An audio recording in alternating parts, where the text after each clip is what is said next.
ಈ ಸಿನಿಮಾ ಮಾಡೋದಕ್ಕೆ ಮೂಲ ಕಾರಣನೇ ನಮ್ಮ ಡೈರೆಕ್ಟ್ರು ರಾಜು ಸರ್. ಅದರಲ್ಲೂ ಅವ್ರು ಹೇಳದಂತಹ ನರೇಷನ್ನ ಪ್ರೀ ಕ್ಲೈಮ್ಯಾಕ್ಸ್ ನನ್ನನ್ನು ಭಾಳ ಅಟ್ರ್ಯಾಕ್ಟ್ ಮಾಡ್ತು. ಈ ಥರನೂ ಹೇಳ್ಬೋದಲ್ಲ ಈ ಕಥೆನ, ಎಲ್ಲ ಸೀರಿಯಸ್ ಆಗಿ ಅಲ್ಲ, ಇದನ್ನು ಫನ್ನಿ ವೇಯಲ್ಲೂ ಹೇಳ್ಬೋದು ಅಂತ ಹೇಳ್ದಂಥವ್ರು. ನನಗೆ ಫಸ್ಟ್ ಇವ್ರು ಬಂದು ಶ್ರೀನಿವಾಸ ರಾಜು ಅವ್ರ ಕಥೆ ಹೇಳ್ತಾರೆ ಅಂದರು. ನನ್ನ ತಲೆಯಲ್ಲಿ ಏನು ಅಂದರೆ, ಓಕೆ ದಂಡುಪಾಳ್ಯ ಅವರು ಬರ್ತಿದ್ದಾರೆ ಡೈರೆಕ್ಟ್ರು, ಮೋಸ್ಟ್ಲಿ ಇವ್ರು ನಮ್ಮ ಇಮೇಜ್ ಚೇಂಜ್ ಮಾಡೋಕ್ಕೆ ಬರ್ತಿದ್ದಾರೆ ಅಂತ ನನ್ನ ತಲೆಯಲ್ಲಿ. ಮೋಸ್ಟ್ಲಿ ಏನೋ ಬೇರೆ ಮಾಡ್ತಾರೆ, ಬೇರೆ ಥರದ್ದೇನೋ ತಂದಿರ್ತಾರೆ, ಥ್ರಿಲ್ಲರು ಏನೋ ತಂದಿರ್ತಾರೆ ಅಂತ ನನ್ನ ಇಮ್ಯಾಜಿನೇಷನ್ನು. ಸೊ ನಮ್ಮ ಮನೇಲಿ ಕೂತ್ಕೊಂಡು ಮಾತಾಡಬೇಕಾದ್ರೆ ಸರ್ ಓಪನ್ ಮಾಡಿದ ಕೂಡಲೇ ಸಾಧು ಕೊಕ್ಕಿಲ್ ಅವರು ಬರ್ತಾರೆ, ಇದು ಬರ್ತಾರೆ, ಅದು ಬರ್ತಾರೆ, ಎಲ್ಲ ಆಯಿತು. ಅದಾದಮೇಲೆ ಸರ್ 8 ಜನ ಹುಡುಗಿರು ಬರ್ತಾರೆ ಅಂದರು. ಮೋಸ್ಟ್ಲಿ ಮರ್ಡರ್ ಮಾಡಿಸ್ಬೋದಾ ಇವ್ರು ನನ್ನ ಕೈಲೇ. ಬ್ಯೂಟಿಫುಲ್ 8 ಜನ ಹುಡುಗಿರು ಬರ್ತಾರೆ ಸರ್. ಸಾಂಗು ಸರ್ ಅಂದರು. ಇವ್ರು ಅಲ್ಲೇ ಕರ್ಕೊಂಡು ಹೋಗ್ತಿದಾರಲ್ಲ, ತಿರ್ಗಾ ಬೇರೆಯವರೆಲ್ಲ 1 ಹುಡುಗಿ 2 ಹುಡುಗಿ ಜೊತೆ ಡ್ಯಾನ್ಸ್ ಮಾಡಿಸ್ತವ್ರೆ, ಇವ್ರು ಅಷ್ಟಕ್ಕನ್ನೇ ಇರುತ್ತೆ ಎಲ್ಲ ಕತೆ ಹೇಳಲಿಕ್ಕೆ ಶುರು ಮಾಡಿದ್ರು.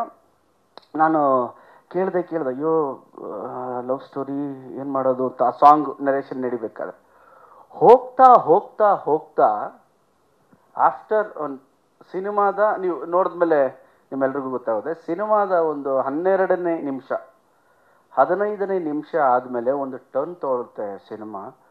ಅಲ್ಲಿ ನಮ್ಮ ಡೈರೆಕ್ಟರ್ ಕಾಣಿಸ್ತಾರೆ. ಅಂದರೆ ಫ್ಯಾಮಿಲಿ ಡ್ರಾಮಾನು ಈ ಒಂದು ಸ್ಕ್ರೀನ್ ಪ್ಲೇಯಲ್ಲಿ ಹೇಳ್ಬೋದು ಅಂತ ನಮ್ಮ ಡೈರೆಕ್ಟ್ರು ಮಾಡಿದ್ದಾರೆ. Hats off to him. ನನ್ನನ್ನು ತುಂಬ ಚೆನ್ನಾಗಿ ಯೂಸ್ ಮಾಡ್ಕೊಂಡಿದ್ದಾರೆ.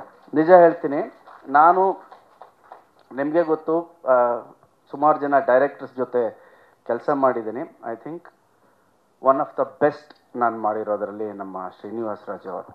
ಅವ್ರು ಹೇಳ್ತಾರೆ, ಸರ್ ನಾನು ಇನ್ನೂ ನಿಮ್ಮಲ್ಲಿ ಪೊಟೆನ್ಷಿಯಲ್ ತೆಗಿಬೇಕು ಅಂತ. ನಾನು ಹೇಳಿದೆ, ಸರ್ ವರ್ಷಕ್ಕೊಂದು ತಗೊಂಬಿಡಿ ಸರ್ ಅಂತ. ವರ್ಷಕ್ಕೊಂದು ತಗೊಂಬಿಡಿ ಸರ್. ಬಿಕಾಸ್ ನನಗೆ ಎಷ್ಟು ಕಂಫರ್ಟೇಬಲ್ ಆಯಿತು ಅಂದರೆ, ಈ ಸಿನಿಮಾ ಮಾಡಬೇಕಾದ್ರೆ ಪ್ರೊಡ್ಯೂಸರ್ಗೂ ಹ್ಯಾಟ್ಸ್ ಆಫ್ ಅಪ್ಪ.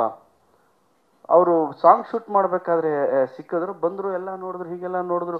ನಾವೊಂದು 600-700 ಜನ ಇದ್ದೀವಿ ಸರ್, ಡ್ಯಾನ್ಸರ್ಸು ಅವರು ಇವರೆಲ್ಲ ಸೇರಿ ಕನಕಪುರ ರೋಡ್ ಹತ್ರ ಒಂದು ರೆಸಾರ್ಟಲ್ಲಿ ಶೂಟ್ ಮಾಡ್ತಿದ್ದೀವಿ. ಒಂದು 600-700 ಜನ ಇದ್ದೀವಿ. ಬಂದರು, ಇವರಿಬ್ರೇನೋ ಮಾತಾಡ್ತಿದ್ದಾರೆ. ಬಂದು ಕೇಳಿದೆ, ಏನು ನಡೀತಾ ಇದೆ? ಅಲ್ಲ, ನಾನು ಹೇಳ್ತಾ ಇದ್ದೀನಿ ಸ್ವಲ್ಪ ಕಮ್ಮಿ ಆದರೆ ಜಾಸ್ತಿ ಹಾಕ್ಕೊಳ್ಳಿ ಅಂತ. ನನ್ನ ಕರಿಯರಲ್ಲಿ ಗಾಳಿಪಟ 2 ಒಂದು ದೊಡ್ಡ ಬಜೆಟ್ನ ಸಿನಿಮಾ ಆಗಿತ್ತು. ಕೃಷ್ಣಂ ಪ್ರಣಯ ಸಖಿ ಗಣೇಶನ ಕರಿಯರ್ನಲ್ಲಿ ದೊಡ್ಡ ಬಜೆಟ್ ಸಿನಿಮಾ. ಅಷ್ಟು ಬಜೆಟು ನಮ್ಮ ಮೇಲೆ ಹಾಕಿದ್ದಾರೆ. ಜೊತೆಲಿ ಇಡೀ ತಂಡದ ಮೇಲೆ ಹಾಕಿದ್ದಾರೆ. ಒಬ್ಬ ರಾಜು ಸರ್ ಹೇಳಿದ್ರು, ಅವರಿಂದ ನಾನು ತುಂಬ ಸ್ಕ್ರೀನ್ ಪ್ಲೇಯಲ್ಲಿ ಎಲ್ಲ ತಗೊಂಡು ಅಲ್ಲ ಹಾಗಲ್ಲ ಆಗಿದ್ದು. ಕಥೆ ಯಾವ ಥರ ಇತ್ತು, ಸೀನ್ಗಳು ಇವ್ರು ಯಾವ ಥರ ಕೊಡೋರು ನಮಗೆ ಅಂದರೆ, ಅದನ್ನು ನಾವು ಆ ಮಟ್ಟದಿಂದ ಬೇರೆ ಮಟ್ಟಕ್ಕೆ ತೊಗೊಂಡು ಹೋಗಲೇಬೇಕು. ಸೈಲೆಂಟಾಗಿ ಹೇಳೋರು, ಸರ್ ಈ ಥರ ಇದೆ, ನೀವೇನು ಮಾಡ್ತೀರಾ ಅಂತ.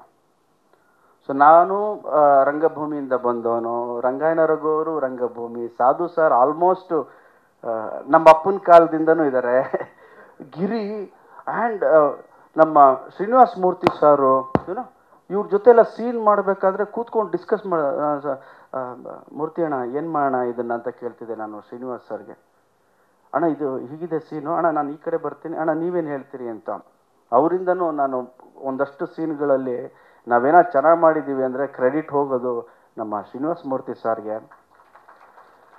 ರಂಗಾಯಣ ರಘು ಅವ್ರಿಗೆ, ಸಾಧು ಅವ್ರಿಗೆ, ಗಿರಿ ಅವ್ರಿಗೆ, ಇವ್ರಿಗೆಲ್ಲ ಕ್ರೆಡಿಟ್ ಹೋಗಬೇಕು. ಇಡೀ ಸಿನಿಮಾ ನನ್ನ